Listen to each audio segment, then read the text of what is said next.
Halo teman-teman, kali ini kelompok 6 dari kelas 421 D3 Pajak 2018 akan membawakan topik pajak internasional terkait double tax treaties atau perjanjian penghindaran pajak berganda.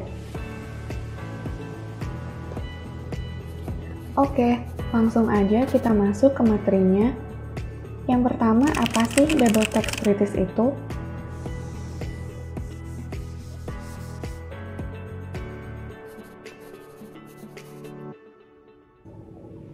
Double tax treaties adalah sebuah perjanjian antar dua negara atau lebih untuk menghindari pemajakan berganda yang menyediakan distribusi hak atas pajak antar negara yang terikat yang dapat bersifat eksklusif atau dibagi di antara negara tersebut.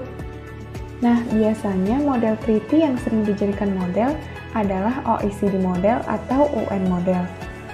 Anyway guys, Indonesia sendiri sudah memiliki 69 tax treaty dengan negara lain loh, cukup banyak ya.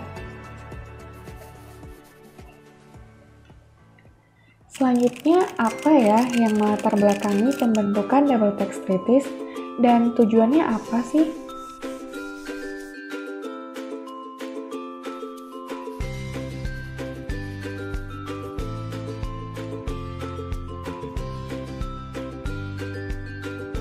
Nah, untuk latar belakang pembentukan double tax treaties itu, yang pertama adalah pembagian hak pemajakan, pengalokasian pembebanan pajak oleh negara terikat dengan prinsip saling menguntungkan dan tidak memberatkan pihak yang terlibat. Selanjutnya, meningkatkan investasi.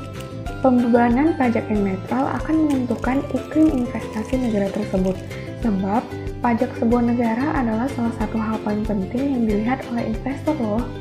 Dan yang terakhir, menghindari terjadinya pajak berganda.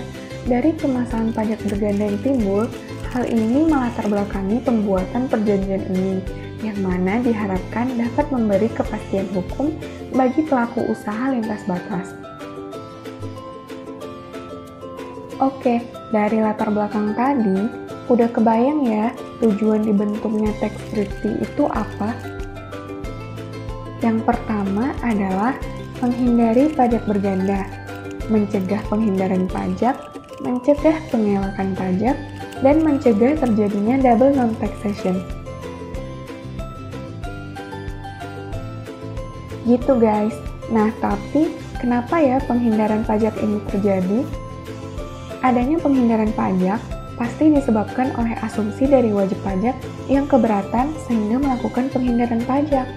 Nah, untuk lebih jelasnya, yuk kita lihat alasan WP menghindari pajak. Alasan utama. Pertama, beban pajak tuh memberatkan.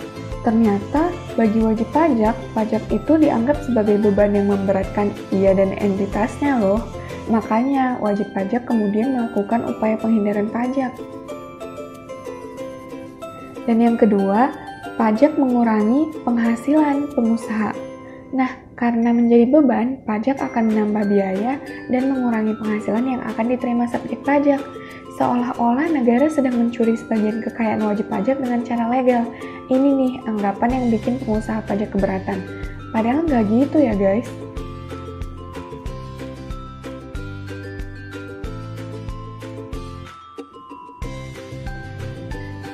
Terus gimana sih cara WP menghindari pajak? Yang pertama ada tax avoidance. Tax avoidance, penghindaran pajak. Yap, bener banget. Apa ya tax avoidance itu?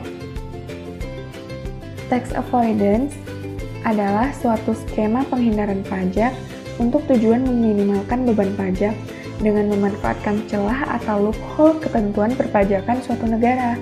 Nah, menurut James Kessler, tax avoidance dibagi menjadi dua jenis nih. Yang pertama, ada acceptable tax avoidance, yaitu penghindaran pajak yang diperbolehkan. Karakteristiknya dilakukan dengan tujuan yang baik, bukan untuk menghindari pajak, serta tidak melakukan transaksi palsu. Sedangkan kebalikannya, unacceptable tax avoidance adalah penghindaran pajak yang dilarang loh, karakternya memiliki tujuan yang tidak baik untuk menghindari pajak serta menciptakan transaksi palsu. Next, penghindaran pajak selanjutnya adalah tax planning. Apalagi nih tax planning?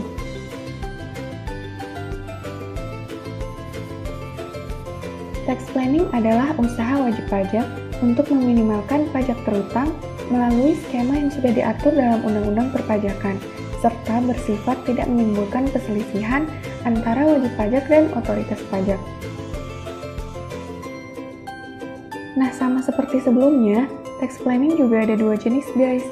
Yang pertama ada tax planning nasional, di mana penghematan pajak dilakukan dengan memperhatikan UU domestik. Sedangkan tax planning internasional harus memperhatikan juga perjanjian pajak antar negaranya. Untuk jenis yang lebih spesifik, ada juga substantive tax planning dan formal tax planning yang bisa kamu cari tahu lebih lanjut. Yang terakhir adalah tax evasion, yaitu skema penggelapan pajak yang memperkecil pajak dengan melanggar ketentuan perpajakan seperti tidak melaporkan sebagian penjualan atau malah memperbesar biaya dengan cara fiktif. Nah, gimana guys? Udah paham kan? Nah, selanjutnya ada video singkat nih mengenai salah satu cara bagaimana wajib pajak melakukan upaya penghindaran pajak.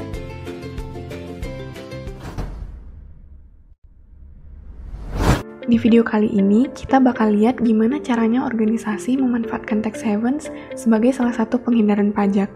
Nah, aksi ini disebut dengan corporate profit shifting atau pergeseran laba perusahaan. Di sini, suatu perusahaan di negara A akan mendaftarkan kantor pusat mereka di negara lain yang tarif pajaknya lebih rendah.